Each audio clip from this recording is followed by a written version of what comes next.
You're listening to Spark TV, where we bring you daily interviews with real women in business at all stages. I'm your host, Danielle Lewis, and I am so grateful to have you here.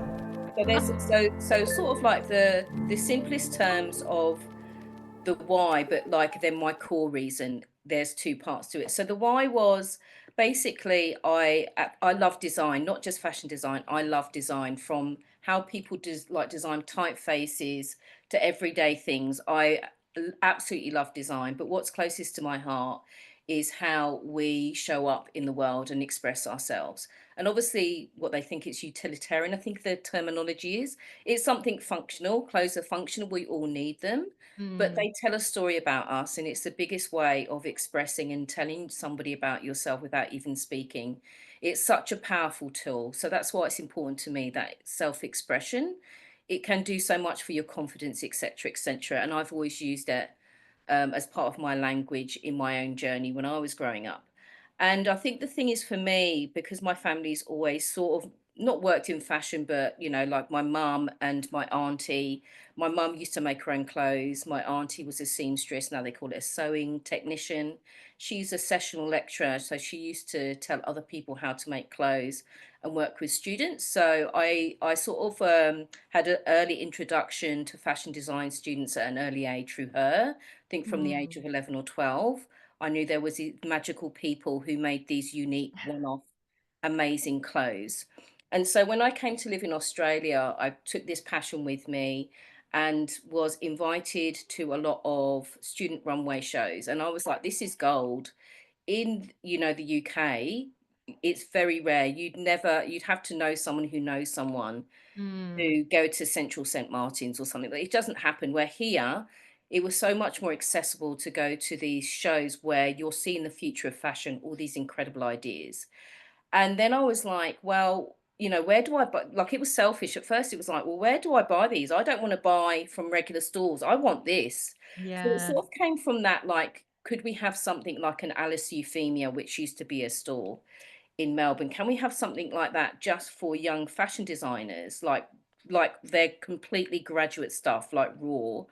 And then when I was talking more and more to the students, I actually realized that they didn't have the business acumen side. I'd be like, where are you going to show your work? What are you going to do? And they're like, I don't know. And I was like, wow, okay, so Yeah. there's a gap here. So initially when I started it, it was like, well, I want to showcase these designers, but I need to have a bit of responsibility here to make sure they've got the business basics before I unleash them on the world, because it's my name, like, over Mm. the doorway.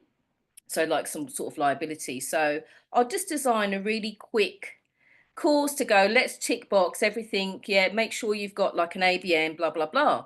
But as I went on, the program side of it became more important to a degree than the actual pop-up itself, and learn more about exactly what they needed to know. So it's a very sort of client-centric, participant-centric, word you want to call it, program, where I'm constantly learning and evaluating what are their needs and wants, so that I can incorporate that into the program.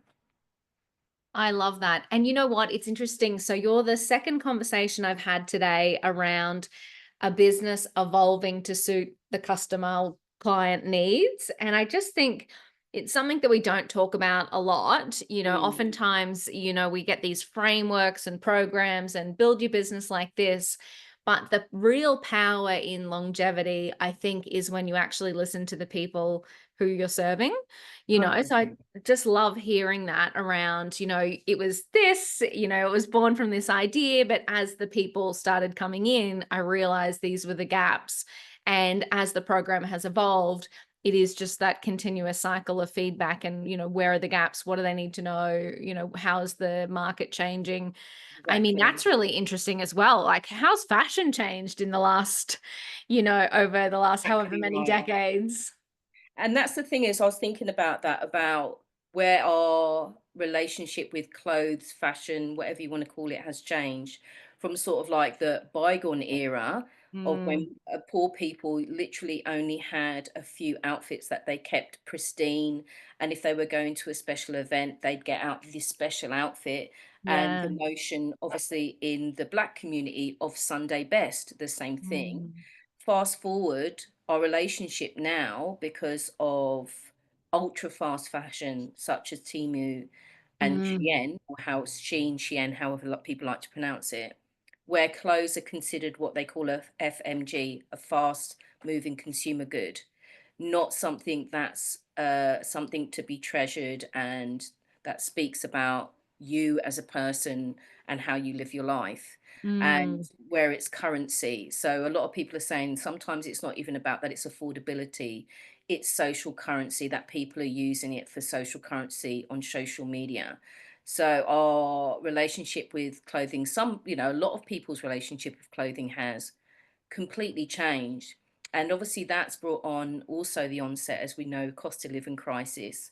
We've seen mosaic brands, I think, go under. That's a lot of the other chains like Katie's and that they've gone under. Harold's Yeah.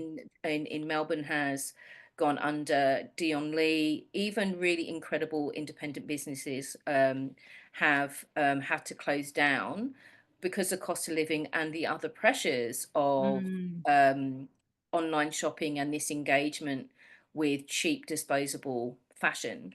And I think that's another reason why, for me, now more than ever, it's really important to support young emerging designers who, as I like to say, put people and planet first. They are responsible designers who like ethical practice, who look at supporting, and I say Mm. everybody literally. It's really important to support these voices. That wraps another episode of Spark TV. Shout out to Spark TV sponsor IP Australia for their amazing support of the Spark podcast and women in business. And if no one tells you today, you've got this.